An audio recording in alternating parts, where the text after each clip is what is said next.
21페이지 하단에 이제 분석 단위라는 것이 나옵니다. 분석 단위. 자, 분석 단위 첫 번째 동그라미 1번 밑줄 긋겠습니다.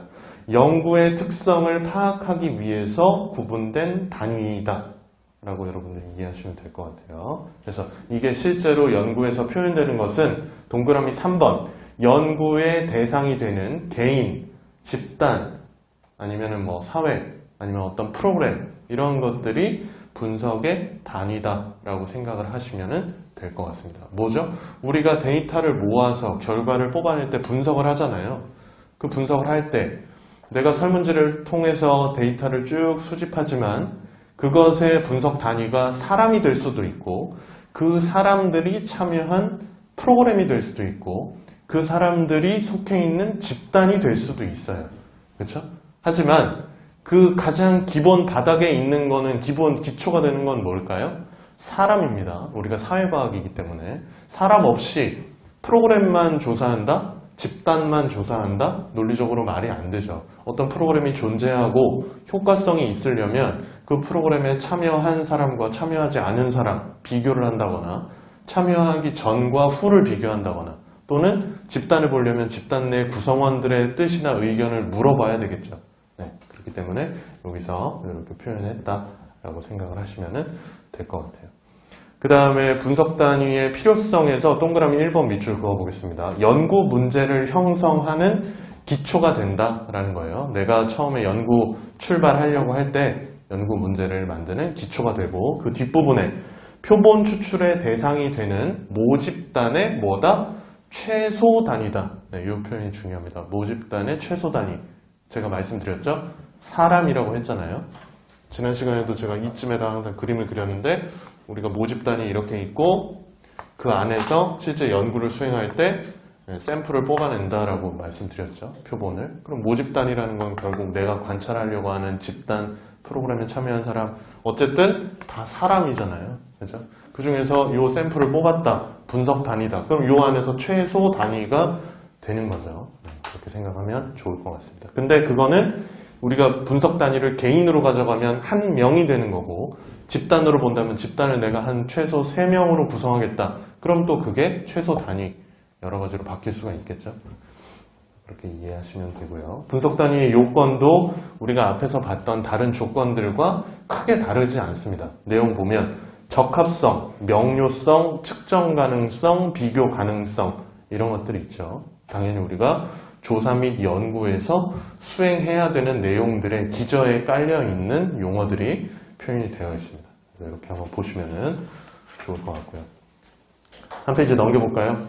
네, 22페이지 보겠습니다. 자, 이렇게 앞에서 변수들 사용하고 개념 정의하고 분석 단위까지 정해서 했을 때 자, 우리가 해석을 해야 되겠죠. 해석을 할 때 생길 수 있는 오류를 한 3가지로 정의를 해놨습니다.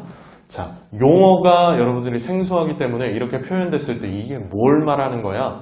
이 정도만 이해하실 수 있으면 돼요. 지금 제가 이 페이지를 가리고 1번이 무슨 오류죠? 2번이 무슨 오류죠? 이렇게 하지 않습니다.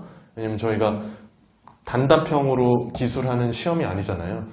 텍스트는 다 나와 있어요. 문제에. 나는 번호만 마킹만 잘하면 됩니다. 그러면 눈으로 봤을 때 이게 무슨 내용이지라는 것만 떠올릴 수 있게 여러분들이 보시면 돼요. 그러면 첫 번째 보겠습니다. 생태학적 오류. 생태학이라고 했어요. 그러면 뭔가 살아있는 생물을 의미하는 거잖아요. 지금 뭐라고 했죠? 제가 앞에 분석 단위가 사람이라고 했잖아요. 그래서 생길 수 있는 오류라는 겁니다. 생태학적 오류는 집단에 대한 관찰을 바탕으로 누구의 특성을 추리하는 거죠? 사람 개인의 특성을 추리하는 거잖아요. 그렇기 때문에 우리가 오류가 나타날 수밖에 없다는 기본 전제를 깔고 가는 겁니다. 사람을 연구하는 거잖아요. 자, 여러분들이 가장 가까이에 있는 친구, 부모님, 형제, 자매 가장 잘 안다고 생각하지만 내가 몰랐던 모습들이 사실 여러분 자신도 지금 한 다들 10년, 20년 넘게 살아오셨겠지만 문득문득 내 자신이 무서워질 때도 있죠. 내가 이런 모습이 있었단 말이야. 네, 그렇죠? 지금 공부하고 있는 이 모습도 깜짝깜짝 놀라실 수도 있어요. 주말에 내가 놀지 않고 지금 펜과 책을 놓고 이러고 있다고? 네, 그렇죠? 그렇기 때문에 생태학적 오류가 항상 발생 가능하다라는 거를 기저에 깔고 가는 겁니다. 우리가 이 책에서 나오는 모든 오류라고 표현되는 것들은 0이 아니에요. 오류가 없어지지 않습니다. 제로로 만들기가 거의 불가능하기 때문에 오류라는 것을 표현하고 알고 가는 거예요. 그렇다는 얘기는 첫 시간에도 제가 계속 말씀드렸지만 통계 결과에 대해서 신뢰해야 되잖아요. 근데 뭐가 아니라 그랬죠? 100%는 절대 아니라 그랬어요. 이게 확정할 수 있으면 우리가 이런 조사 연구를 수행하는 의미가 없습니다. 그래서 항상 작게는 95, 99, 99.9 이렇게 100%에 가까워지는 우리가 통계적인 확률을 찾는 거잖아요. 그렇다는 얘기는 여기서 깔려있는 얘 여기서 얘 5%, 여기 1%, 0.1%는 얼마든지 틀려도 괜찮아 라는 거죠. 그러면 나의 주장에, 내 연구 결과에 대한 거에서도 항상 틀릴 가능성이 내가 안고 가는 거예요. 이거를 언제든지 떨쳐버릴 수 있다라면 이 얘기를 해버리고 그냥 종결되는 거죠. 그러면 그 관련된 조사나 연구는 내가 마침으로 인해서 그 뒤에 더 이상 할 필요가 있다 없다? 없다라는 거예요. 내가 다 마무리를 지어버렸기 때문에 내가 100%라고 얘기했는데 누가 뭐라고 할 거야? 이렇게 되는 거죠. 근데 그게 아니기 때문에 후속 연구가 좀 더 범위를 넓게, 좁게, 탄탄하게 이렇게 해서 수행이 될 수 있다라고 보면 될 것 같습니다. 자, 이제 두 가지 남았죠. 2번하고 3번. 이건 세트예요.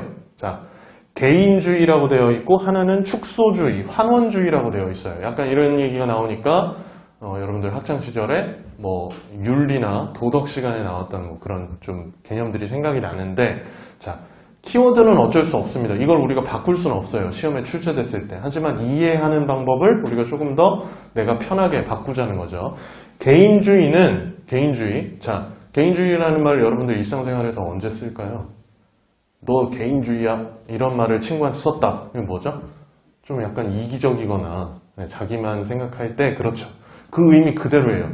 자기가 느끼는 거를 굉장히 섣부른 일반화를 통해서 나머지 집단들, 사람들도 그럴 거야 라고 하고 이렇게 펼쳐나가는 거를 개인주의라고 여러분들이 이해를 하시면 됩니다. 그래서 두 번째 줄에 밑줄 그어볼게요. 구체적인 개별 사례를 바탕으로 해서 거시적인 사건을 설명해버리는 거예요. 이때 발생할 수 있다는 겁니다. 하지만 이것도 뭐다? 영어로 만들기 어렵다. 우리가 얘기하는 이 모집단의 특성을 설명하는 데 있어서 샘플을 선택하잖아요. 샘플 이만큼 지금 보여질 때는 되게 많이 모은 거 아니야? 라고 생각되지만 이거는 제가 설명하기 위해 그런 거고, 샘플이 이거보다 더 작게 느껴질 수도 있어요.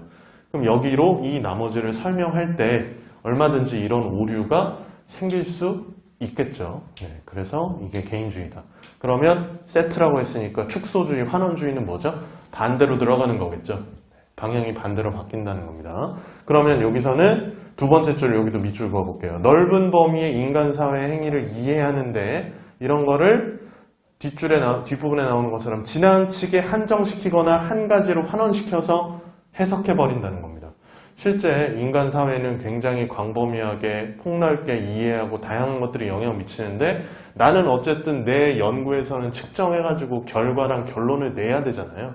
그러다 보면은 조금씩 좁혀나가는 거죠. 아까 우리가 조작적 정의할 때 범했던 실수처럼 해석을 할 때 이렇게 해버릴 수 있다는 겁니다. 그러면 넓게 나타난 이런 결과를 우리가 축소하면서 반대로 결과를 왜곡할 수 있다라는 거를 두 가지로 여러분들이 기억하시면 좋을 것 같아요. 당연히 머릿속으로 생각해보면 출제자가 뭘 내길 좋아할까요? 이 두 가지를 헷갈릴 테니까 이거를 둘 중에 하나를 반대의 의미로 섞어서 내기 좋겠죠.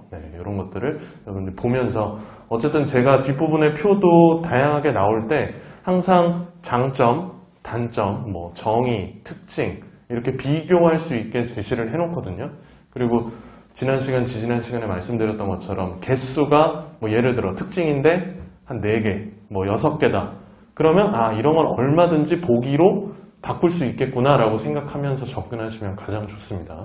그리고 또 이렇게 두 개가 세트로 나타나는 개념은, 페어를 갖고 있는 개념은 서로 뒤집어서 헷갈릴 수 있게 할 수가 있겠죠. 그럼 이렇게 해서 이 챕터